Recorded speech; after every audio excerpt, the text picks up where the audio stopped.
Information about Calycanthus floridus.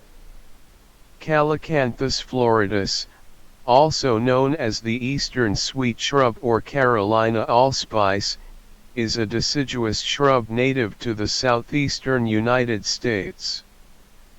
It typically grows to be 6 to 9 feet tall and wide and has a rounded, spreading habit.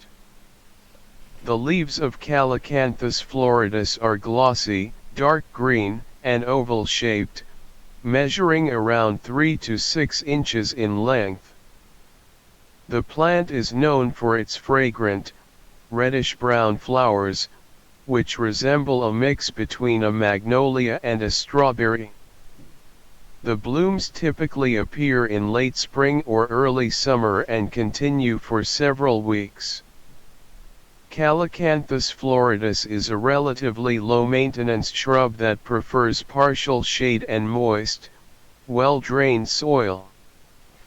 It can tolerate a range of soil types and pH levels but does not do well in overly dry or waterlogged conditions.